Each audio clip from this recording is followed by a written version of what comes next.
We mocked the human challenger, right up until she stepped into the arena.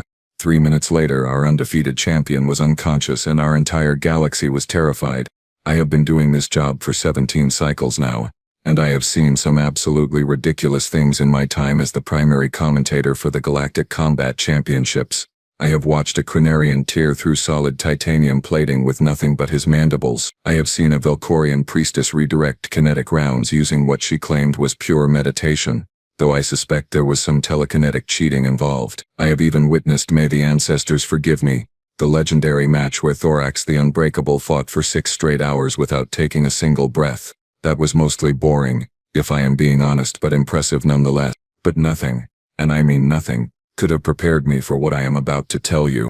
My name is Zelthar, second clutch of the Margoni diplomatic course, and before I took this commentary position, I spent 12 years as a xenobiological analyst for the Galactic Council. So when I tell you that what happened at Station Meridian 7 last rotation changed everything we thought we knew about the galaxy, you need to understand that I am not being dramatic. Well, maybe a little dramatic. It is literally my job to be dramatic, but this time the drama is actually warranted. Station Meridian 7, for those of you who do not follow the combat sports circuit, is the crown jewel of competitive violence in our corner of the galaxy. The station orbits a dead world in neutral space, specifically chosen because no single government could claim jurisdiction and interfere with the matches. The arena itself is a marvel of engineering, 200 meters in diameter, surrounded by energy shields capable of containing a small nuclear detonation, with seating for 50,000 spectators from every major species in the known galaxy. The floor is made from compressed carbon ceramic composite that can withstand pretty much anything short of antimatter, and even then we have backups. The Galactic Combat Championships happen twice a cycle, and they are exactly what they sound like. Warriors, mercenaries, soldiers, and various violent individuals from across known space come to prove who is the strongest, the fastest, the most deadly. There are rules, of course. No weapons above Class 4 energy output, no biochemical agents, no temporal manipulation, because we tried that once and it got really confusing really fast. But other than that, anything goes. You win by knockout, submission, or when your opponent can no longer continue.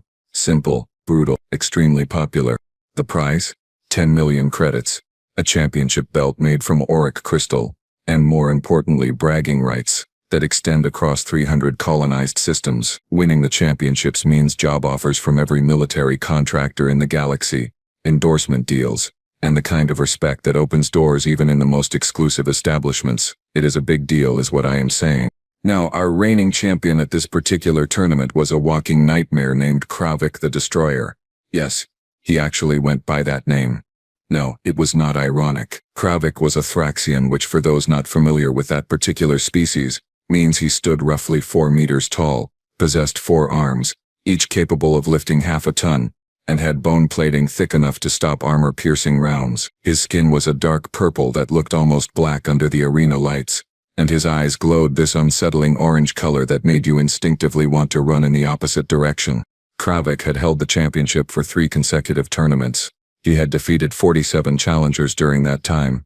17 of those challengers were still in medical rehabilitation. His record was flawless, his technique was brutal, and his personality made him very, very easy to root against, which only made the crowds love him more. Combat sports fans are weird like that. Before Kravik, the title had been held by a Korthaxi named Grimshade, who won 2 tournaments before retiring due to severe neural damage. Before that, a human, no wait, that is not right, a Herlathi named Vengeancebringer, who held it for 1 tournament before Grimshade literally ripped his secondary arms off. Good times. So there I was, sitting in my commentary booth reviewing the tournament brackets, preparing my usual mix of technical analysis and sarcastic observations, when the announcement hit the feeds.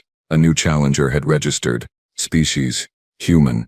Name: Captain Elena Vasquez. Origin: Earth Sol System, Orion Arm. The production crew actually started laughing. Not with me, just spontaneously laughing. Now I should mention that humans were relatively new to the galactic community. They had made first contact maybe 8 cycles ago, and their integration had been, how do I put this politely, underwhelming. They were classified as a Class C species, which is diplomatic speak for not particularly impressive. Their technology was decent but nothing groundbreaking. Their ships were functional but slow. Their diplomats were friendly but kept to themselves mostly. They had not made any significant impact on galactic politics, economics, or culture. They were just kind of there, existing quietly in their little corner of the Orion Arm.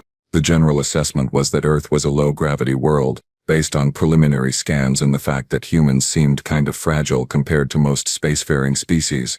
They did not have natural armor. They did not have redundant organs. They did not have enhanced senses or any obvious physical advantages. They were just these soft pink or brown or various shades in between bipeds, who seemed perpetually surprised that the galaxy was so dangerous. So when the announcement came that a human had entered the championships, the reaction was pretty much universal mockery. The betting markets, which normally took every challenger seriously because upsets make for great drama, set Elena Vasquez's odds at 5,000 to 1 again. That is not a typo. 5,000 to 1. You could bet 1 credit and potentially win 5,000 if she managed to win even a single match. Most bookies were not even bothering to take bets because they assumed it was free money. I pulled up her registration file. Captain Elena Vasquez, 34 standard years old, former cargo pilot for the Human Colonial Transport Service, no formal military training listed, no previous combat sports experience. Her medical scan showed she was in excellent health for a human, but that meant absolutely nothing when compared to someone like Kravik. She stood approximately 1.7 meters tall. She weighed maybe 70 kilograms. She had dark hair pulled back in a practical bun, brown eyes that seemed almost bored in her registration photo, and absolutely nothing about her suggested she belonged anywhere near a combat arena. The brackets put her in a preliminary match against a mid-tier Vorlaxian named Crusher. Even that seemed almost cruel. Crusher was not championship material, but he was solid, experienced, and outweighed Elena by at least 200 kilograms. The betting odds on that specific match were not even being calculated. It was considered a foregone conclusion. I finished my prep work, made a note to keep the commentary light on the Vasquez match because it would probably be over in under 30 seconds, and headed down to the arena floor to do some pre-tournament interviews. This was going to be, I thought, a perfectly normal championship cycle. I had no idea how wrong I was. The thing about galactic intelligence classifications is that they are only as good as the data you collect, and apparently, nobody had bothered to collect very good data about Earth. The initial survey team had done a flyby scan, noted the gravity at 0.9 standard, saw that humans did not have any obvious biological weapons or natural defenses, and basically filed them under not a threat, possibly useful for trade, standard procedure for Class C species.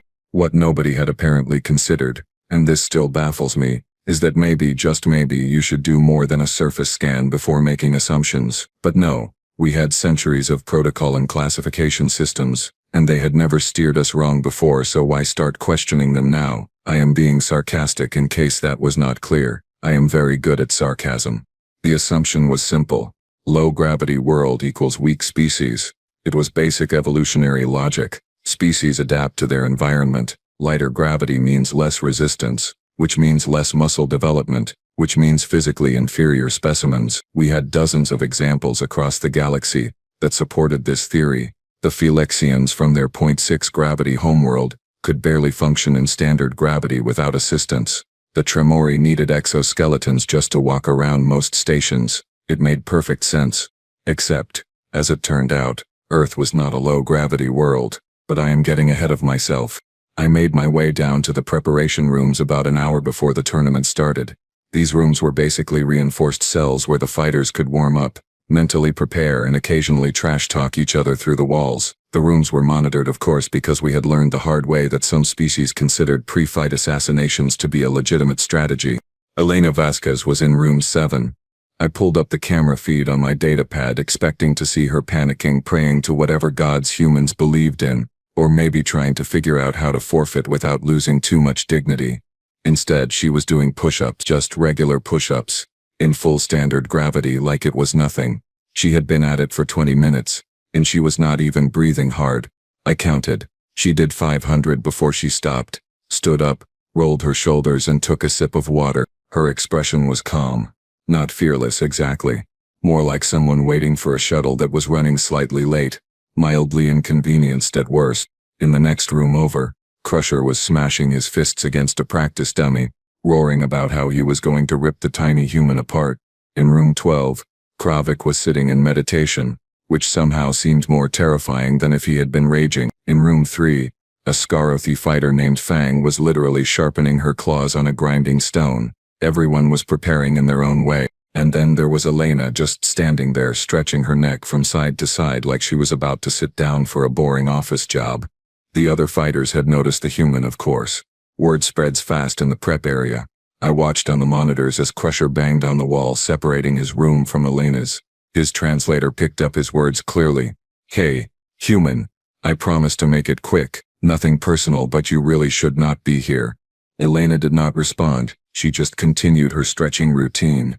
Another fighter, a Drakthar named Razorwind, was making jokes in the common area. I heard his translator chime in over the general frequency. "I heard the human is so weak. The medical team is standing by with a body bag instead of a stretcher." The other fighters laughed. It was mean. Sure, but combat sports were not exactly known for good sportsmanship. Meanwhile, the arena was filling up fast. The seats were arranged in ascending tiers, each section designated for different species based on their atmospheric and gravitational needs. The methane breathers got their sealed section on the upper east side. The high-gravity species had their reinforced platforms on the lower west. Everyone else filled in between. By the time I made it back to my commentary booth, we were at 92% capacity. 46,000 beings from 63 different species, all here to watch violence and eat overpriced station food. The arena floor gleamed under the massive overhead lights. The energy shields hummed at the edges, creating a faint blue shimmer that marked the boundary of the combat zone. Medical teams were stationed at 4 equidistant points around the perimeter, their emergency equipment ready for the inevitable injuries. We had never had a death in the arena, mostly because the medical technology available could bring someone back from almost anything short of complete disintegration, but we had come close a few times. The referee for the championship bracket was a Valdorian named Strictlaw. Yes, that was actually his name. The Valdorians were a species that took rules very, very seriously, which made them perfect for this job. Strictlaw stood 3 meters tall, had 6 eyes that could track multiple fighters simultaneously, and possessed a voice amplifier that could cut through even the loudest crowd noise. He floated into the center of the arena on his gravity platform, and the crowd noise immediately dropped to a murmur. "The rules are simple," Strictlaw announced, his voice booming through every speaker in the station. "No lethal force. No attacks after submission. No interference from outside parties. Victory by knockout, submission, or referee stoppage. Matches continue until one fighter cannot or will not continue. Medical teams will extract any seriously injured participants immediately. Any violation of these rules results in immediate disqualification and potential criminal charges. Are there any questions?" There were never any questions. Everyone knew the rules. First match, Strictlaw continued. Kravik the Destroyer versus Fenris the Stormborn. The crowd absolutely erupted. This was the fight everyone wanted to see. Kravik's entrance was, as always, a masterpiece of theatrical intimidation. The lights dimmed. Smoke machines pumped vapor across the arena floor. Pyrotechnics exploded in sequence, creating a pathway of fire. And then Kravik himself emerged. All 4 arms raised, his orange eyes blazing, his bone-plated chest heaving with each breath. He roared, and the sound system amplified it until the entire station seemed to shake. The crowd roared back. They loved him, they hated him, but either way they could not look away. Fenris the Stormborn put up a decent fight. He lasted almost 3 minutes before Kravik caught him with a combination strike that sent him crashing into the energy barrier. The medical team rushed in, confirmed Fenris was unconscious but stable, and carried him out on a hover stretcher. Kravik barely looked winded. 3 more matches followed, each one brutal, each one entertaining. The crowd was getting their money's worth. And then, finally, it was time for the match everyone was secretly waiting for, even if they would not admit it. The mismatch of the century. The joke fight. In the challenger corner, Strictlaw announced, weighing 71 kilograms with a record of 0 wins and 0 losses representing Earth and the human species, Captain Elena Vasquez. Elena walked out of the tunnel entrance like she was heading to a briefing. No pyrotechnics, no dramatic music. She wore simple gray combat fatigues, standard issue boots, and had her hair tied back in that same practical bun. She did not wave to the crowd. She did not pose. She just walked to her corner, rolled her shoulders once, and waited. The crowd did not know how to react. Some laughed, some booed, not because they disliked her, but because the whole thing seemed absurd. Some actually cheered. probably because they appreciated the sheer audacity of a human entering the championships. In the champion corner, Strict continued, weighing 430 kilograms with a record of 47 wins and 0 losses, the reigning Galactic combat champion Kravik the Destroyer. Kravik's second entrance was somehow even more dramatic than his first. He was playing to the crowd now, knowing this match was going to be quick and he wanted to make it memorable. He flexed all 4 arms. He beat his chest. He pointed at Elena, and made a throat-cutting gesture that was universal across pretty much every species. Elena just stood there watching him with that same calm expression. They approached the center of the arena. The size difference was actually comical. Kravik towered over Elena by more than 2 meters. His smallest arm was thicker than her entire torso. Standing next to him, she looked like a child who had wandered into the wrong area. I leaned into my commentary microphone. Ladies, gentlemen, and beings of all configurations, I give this match approximately 15 seconds. Maybe 20 if the human is particularly good at running away. I have seen training dummies that would put up a better fight. This is either going to be the shortest match in championship history, or the most embarrassing. Possibly both. The crowd laughed. Even Strictlaw's mandibles twitched in what might have been amusement. Fighters ready? Strictlaw asked. Kravik roared his acknowledgement. Elena simply nodded. Begin. And that is when everything I thought I knew about the galaxy turned out to be catastrophically, hilariously, terrifyingly wrong. Kravik did not waste any time with posturing or strategy. The moment Strictlaw signaled the start, he charged. And when I say charged, I mean he launched himself forward with the kind of speed that should not be possible for something that massive. 430 kilograms of bone, muscle and bad intentions, moving like a freight shuttle with the brakes cut. His forearms spread wide, ready to grab, crush or pulverize whatever got in their way. I had seen this move before. It was Kravik's standard opening. Close the distance immediately. Use his superior size and strength to overwhelm his opponent before they could establish any kind of defensive strategy. It had worked 47 times in a row. There was absolutely no reason to think it would not work again. Elena moved.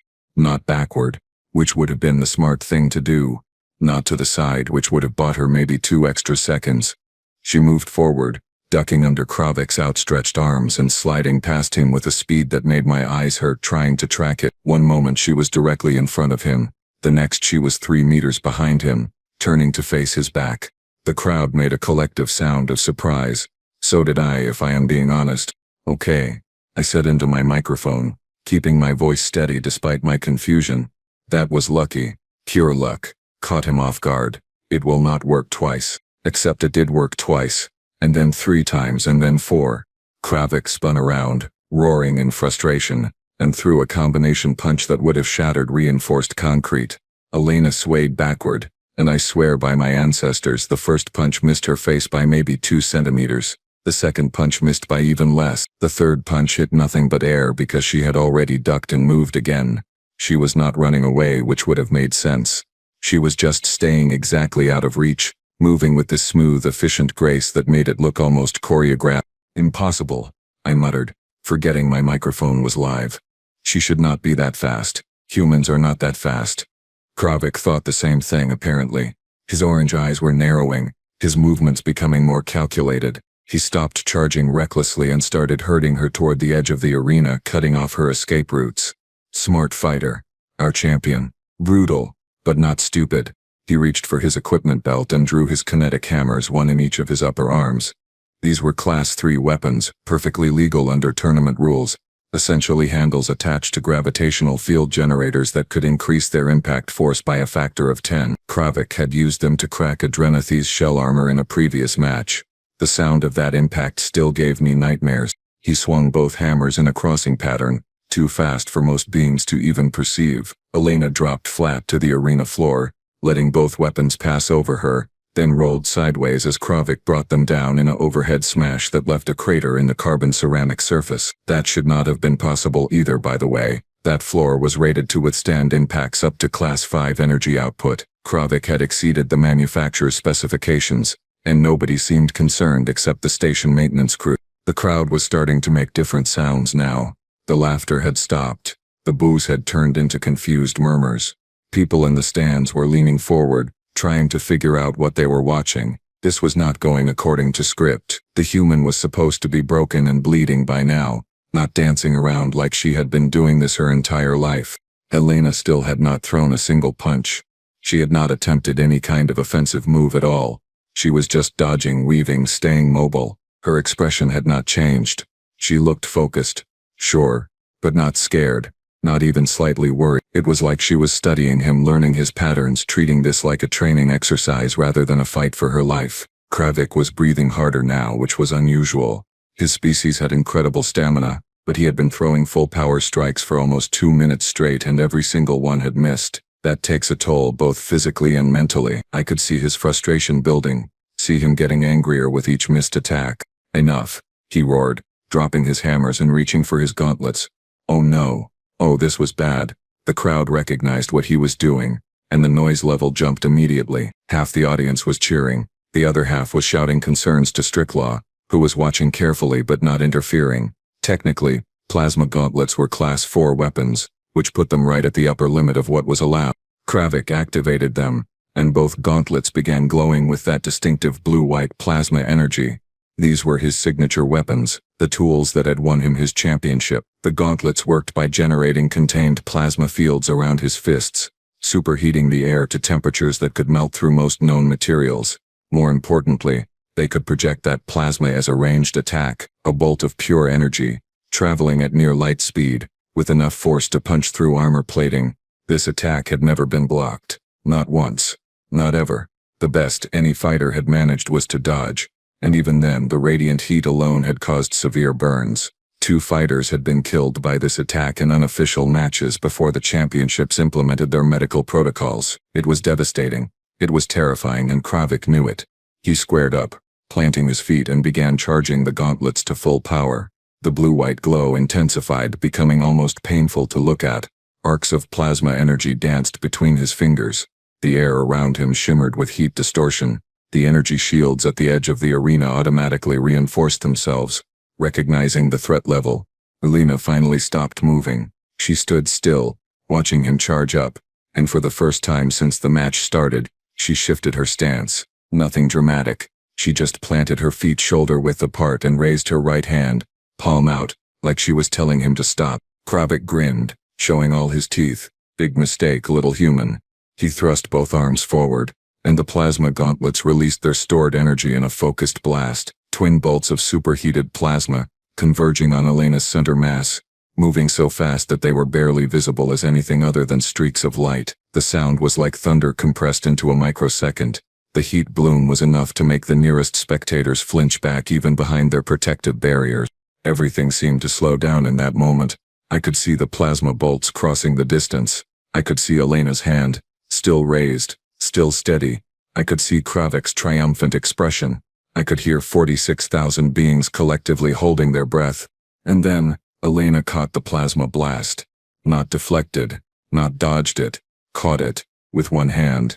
The twin plasma bolts struck her palm and simply stopped, the energy spreading across some kind of invisible barrier around her hand, dissipating like water hitting a force field, except there was no force field, there was just her hand, palm out, completely unharmed, not even singed, as Class 4 plasma energy evaporated harmlessly against her skin. The arena went silent, not quiet, not hushed, silent. 46,000 beings from 63 species. Every single one of them struck absolutely speechless. You could have heard a molecule drop. The energy shields hummed. The air circulation system whooshed. Someone's drink container hit the floor 3 sections away and it sounded like a bomb going off. I had stopped commentating entirely. My mouth was open. My datapad had fallen from my hands. My translator was working overtime trying to find words in any language that could describe what I had just witnessed, and coming up completely empty. Kravik stood frozen, all 4 arms still extended, his plasma gauntlet smoking and depleted, his expression cycling through confusion, disbelief, fear, and finally settling on pure terror. Elena lowered her hand slowly. The palm was completely unmarked. She looked down at it, flexed her fingers once as if checking for damage, then looked back up at Kravik. When she spoke, her voice was quiet, but in that absolute silence everyone heard it clearly. "That was your best shot?" Stricklaw's 6 eyes were wide open, all focused on Elena. His mandibles were clicking rapidly, which was the Valdorian equivalent of profound shock. He did not call a foul. He did not stop the match. He just floated there, trying to process what he had seen. I finally found my voice, though it came out as barely a whisper into my microphone. What in the name of every ancestor and deity across the galaxy am I looking at? Nobody had an answer, but we were all about to find out. The silence lasted maybe 3 seconds before the arena absolutely erupted into chaos. Half the crowd was screaming that Elena had cheated somehow. The other half was screaming that what we had just witnessed was impossible. Several species-specific sections were arguing among themselves in languages my translator could not keep up with. Security teams were moving toward the barriers, unsure if they needed to intervene. The betting kiosks had frozen entirely, their algorithms unable to process what had just happened. Somewhere in the upper decks a Felixian fainted and had to be carried out by medical staff. Strict Law, to his credit, maintained his composure. He raised one hand, and his amplified voice cut through the pandemonium like a blade. Silence. Matches suspended pending equipment inspection. He floated down to Elena, his scanning equipment already active. Multiple beams of light passed over her body, checking for hidden technology, force field generators, energy shields, anything that could explain what had just happened. I watched on the monitors as the scans came back. No foreign technology detected. No energy signatures beyond normal biological functions. No illegal equipment. Nothing. Strict Law's mandibles clicked again. He ran the scan 3 more times using different frequencies, different detection methods. Same results. He checked her clothing, her boots, even made her open her mouth to check for concealed devices. Nothing. She was completely clean. The fighter is legal, Strict Law announced, and the crowd lost their minds all over again. Match continues. Elena rolled her shoulders and spoke, her voice still calm, still measured, like this was all a minor inconvenience. I should probably mention something. Earth is not a low-gravity world. Our gravity is actually about 1.8 times galactic standard. Also, our atmospheric pressure is higher and our planet is what you might call geologically aggressive. Lots of tectonic activity, frequent seismic events, extreme weather patterns. I am just saying this now, because I feel like maybe there was some miscommunication in the initial survey data. I was frantically pulling up files on my datapad, cross-referencing everything we had on Earth. How had we missed this? How had our entire intelligence apparatus failed this badly? And then I found it. The initial survey had been done during a solar flare event that interfered with the gravity sensors. The readings had been corrupted. And because humans had not made any fuss about it, because they had not corrected us, everyone had just assumed the initial classification was accurate. We had classified them as weak because we had measured their planet wrong and they had been too polite to correct us. I started laughing into my microphone. I could not help it. The sheer absurdity of it all. Kravik was not laughing. Kravik was experiencing what I can only describe as a complete psychological breakdown mixed with primal terror. His species were ambush predators by evolutionary origin. They understood fear. They understood when something was more dangerous than they were, and right now every instinct in his body was screaming at him that he was facing an apex predator from a world that made his own look like a vacation resort. But he was also the champion. He had a reputation. He had pride. And pride, as they say, comes before getting absolutely demolished in front of 46,000 witnesses. He roared and launched himself at Elena with everything he had left. All 4 arms swinging, teeth bared, bone plating reinforced with adrenaline-enhanced muscle tension. It was a berserk assault, no strategy, just pure violence born from desperation. Elena stopped dodging. She stepped forward, inside his reach, and threw her first punch of the match. It was not a wild swing. It was not a haymaker. It was a precise, controlled strike to Kravik's lower left ribcage. I heard the impact from the commentary booth. It sounded like someone hitting a bass drum with a sledgehammer. Kravik's entire body lurched sideways from the force. His bone plating, which had withstood kinetic hammers and plasma strikes, cracked. Actually cracked. I could see the fracture lines spreading across his torso. The crowd noise changed from chaos to something else entirely. Maybe. Horrified fascination. Elena hit him again, this time in the upper right shoulder. Another perfectly placed strike. Another crack. Kravik swung at her with 2 arms simultaneously.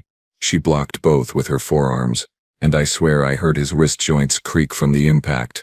She was not just stronger than him, she was so much stronger that it was not even a contest. My mind was racing, trying to do the math. If Earth's gravity was 1.8 times standard, and humans had evolved to function normally in that environment, then their bone density would be significantly higher, their muscle fibers would be denser, their cardiovascular system would be more efficient. Coming to a station with standard gravity would be like removing weighted training gear. She was essentially operating at a fraction of her actual capability just by being here. Elena was not trying to hurt Kravik. She was teaching him a lesson.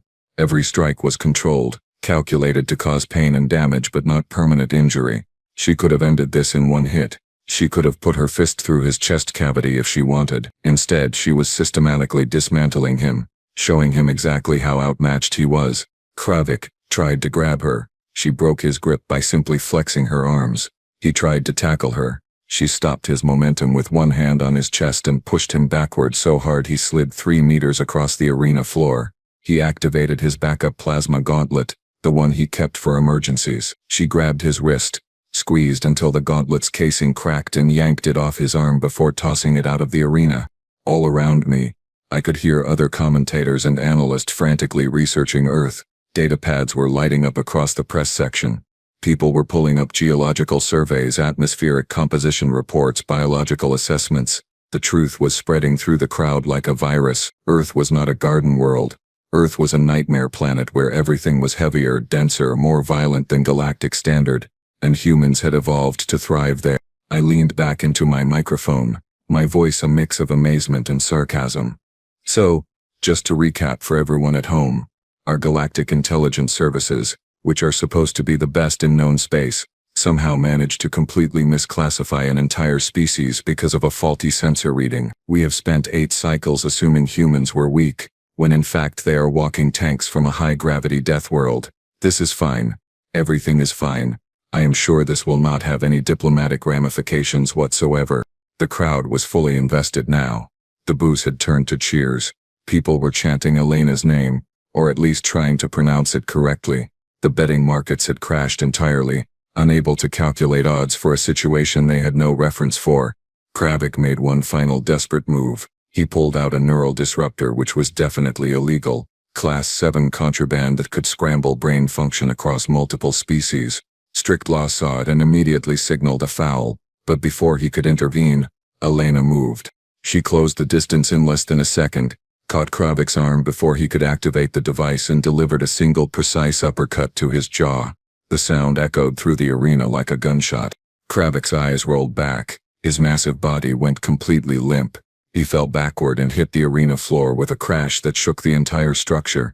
He did not get up. He was breathing. His vital signs were stable according to the medical monitors, but he was absolutely, completely, thoroughly unconscious. Elena stood over him for a moment, breathing normally, not even sweating, looking down at the former champion with something that might have been pity. Strict law floated over, checked Kravik's condition, then raised his voice amplifier. Winner by knockout, Captain Elena Vasquez. The arena exploded with noise. 46,000 beings cheering, screaming, trying to process what they had just witnessed. The medical team rushed in, needed 6 of them to lift Kravik onto the hover stretcher. Elena actually helped them, casually lifting one corner of the stretcher that 2 Drenathi medics were struggling with, and the look on their faces was priceless. I sat in my commentary booth watching it all unfold and started laughing again. The galaxy had just changed. We had made first contact with a species of apex predators from a world that would kill most of us in a matter of hours, and we had classified them as harmless. The diplomatic implications were staggering. The military implications were terrifying. The sports entertainment implications were extremely profitable. But mostly I was laughing because somewhere in the Galactic Intelligence headquarters, someone was having a very, very bad day. And honestly, they deserved it. Kravik was alive, which was honestly impressive considering the beating he had just taken. The medical team had him loaded onto the hover stretcher, monitors showing stable vitals but significant trauma to his skeletal structure, 3 cracked ribs, a fractured wrist, severe bruising across 60% of his body, and a concussion that would probably keep him unconscious for the next 6 hours. For a species as durable as the Thraxians, that kind of damage was remarkable. For Elena to have inflicted it while clearly holding back, that was terrifying. What happened next, though, really drove the point home about what we were dealing with. 2 Drenathi medics were struggling with one corner of the stretcher.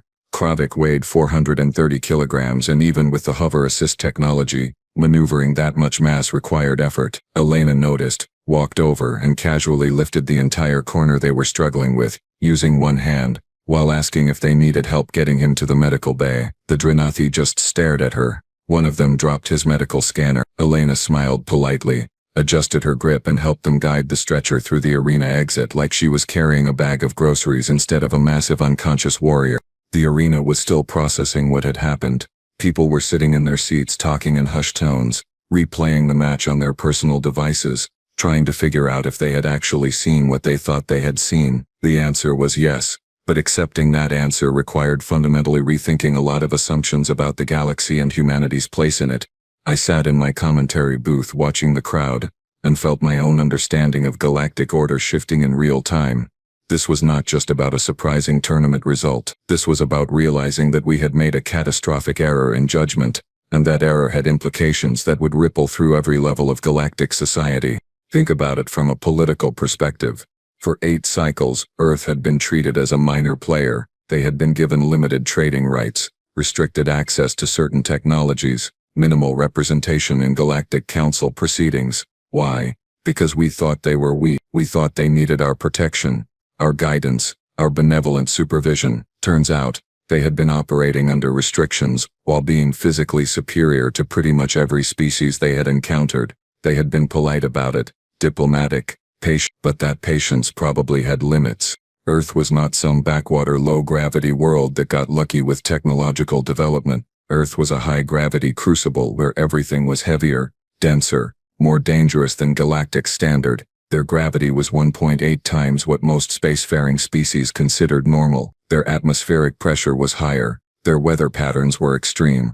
Their tectonic activity was constant. Their disease environment was so hostile that their immune systems had evolved to be hyper-aggressive. They had predators on their planet that could kill most galactic species with ease, and humans had become the dominant species in that environment. Let that sink in for a moment. Humans had climbed to the top of the food chain on a planet that would classify as a hazard zone for most of us. I needed to talk to Elena. The press section was already swarming with reporters, all trying to get an interview, all shouting questions in multiple languages. Elena emerged from the medical bay about 20 minutes later, still looking completely composed, and agreed to answer a few questions. I pushed my way to the front using my commentator credentials shamelessly. "Captain Vasquez," I said, trying to keep my voice steady. "That was the most impressive display of combat capability I have seen in 17 cycles of covering this sport. Can you tell us about your training background?" Elena looked slightly uncomfortable with the attention, but she answered clearly, "I appreciate the compliment, but honestly, I am not a combat specialist. I am a cargo pilot. I move freight containers between stations. The only fighting training I have is basic self-defense courses that all human spacers take before deployment. About 6 weeks of instruction, mostly focused on emergency situations." The press section went completely silent. "I am sorry," I said, because I needed to hear her say it again. "You are not a soldier. You are not special forces. You are a cargo pilot." "That is correct," Elena confirmed. "I hauled mining equipment for 3 years, then switched to agricultural supplies. This is actually my first time in a combat arena. I only entered the tournament because I was on shore leave and thought it might be interesting." My datapad slipped from my hands again. I was making a habit of that. "So," I said slowly, "if you are a baseline human with basic training, what would an actual human combat specialist be capable of?" Elena considered the question carefully. "Well, our military personnel train for years, not weeks. They have specialized genetic augmentation, enhanced equipment, tactical neural interfaces. I would estimate they are probably 3 to 4 times more effective than me in combat situations, maybe more depending on specialization." The implications hit me like a physical blow. If Elena, a cargo pilot with 6 weeks of self-defense training, could dismantle our reigning champion without breaking a sweat, what could an actual human soldier do? What could a human special operations team do? What could a human military fleet do if they ever decided diplomacy was not working out? The betting markets had given up entirely. Every board showed error messages. The odds calculators had no framework for processing this kind of upset, but already I could see new bets forming. How far would Elena go in the tournament? Would other humans enter? What would happen if Earth sent actual athletes instead of random pilots on shore leave? My communication pad lit up with priority alerts. 3 other major combat tournaments had already sent offers to any human fighters who wanted to compete. The prize pools had doubled overnight. Sponsorship deals were being written in real time. The economic impact alone was staggering. But that was nothing compared to the political earthquake happening above our heads. The Galactic Council had called an emergency session. I could see the priority transmission codes flashing across every official channel. Diplomatic ships were being dispatched to Earth immediately. Not the standard trade envoys but actual council representatives with full negotiating authority. 8 cycles of treating humanity as a minor species had just been revealed as a potentially catastrophic diplomatic blunder, and now everyone was scrambling to fix it before Earth decided they were tired of being patient. I pulled up Earth's diplomatic history, reading through the files with new understanding. Every treaty they had signed had been weighted against them. Every trade agreement had favored the other party. Every time they had requested better terms or more representation, they had been politely denied, and they had just accepted it, quietly without making threats or demands. They had played by rules that were designed to keep them subordinate. Now everyone was realizing that humanity had not been accepting those terms because they were weak. They had been accepting those terms because they were patient, because they understood the long game, because they were smart enough to know that revealing their true capabilities too early would cause exactly the kind of panic we were seeing now. I made my way down to the arena floor one more time. Elena was preparing to leave, heading back to her ship, probably looking forward to a quiet drink and some rest. I caught up with her near the exit. Captain Vasquez, one more question. What does Earth want from all this? She stopped and turned to face me. Her expression was serious but not unfriendly. Honestly, we want what everyone wants. Fair trade, equal representation, to be treated as partners, not pets. We have been waiting for the galaxy to figure out who we actually are, and now you have. What happens next depends on whether everyone can move past their assumptions and work with us in good faith. We are happy to compete in your tournaments. We are happy to fight if we need to, but we would much rather cooperate. It was a simple statement delivered calmly without threats or ultimatums, but the weight behind it was enormous. This was not just one cargo pilot speaking. This was humanity's message to the galaxy. We are stronger than you thought. We are more capable than you assumed. We have been patient, but our patience is not infinite. So let us try this again, as equals this time. I watched her walk away, disappearing into the crowd of spectators who were still trying to get her autograph or just touch her like she was some kind of legend, which I suppose she had just become. I made my way back to the commentary booth for my closing remarks. The next matches were scheduled to start in an hour, but nobody was paying attention to them anymore. This tournament, this entire sport had just been redefined by a human cargo pilot who fought in her spare time. So, I said into my microphone, my voice heavy with sarcasm and something that might have been respect, today we learned a valuable lesson about making assumptions. We learned that sensor malfunctions can have far-reaching consequences. We learned that politeness should not be mistaken for weakness, and we learned that humans, those quiet little bipeds from the Orion arm that we barely paid attention to, are actually terrifying apex predators from a world that would kill most of us before we even reached the surface. This is fine. Everything is fine. I am sure the next few cycles of galactic politics will be perfectly calm and not at all complicated by the fact that we have been accidentally insulting a species of super-strong deathworlders for almost a decade. The crowd was filtering out now, heading to bars and restaurants where they could process what they had witnessed. Tomorrow, the news feeds would be full of analysis and speculation.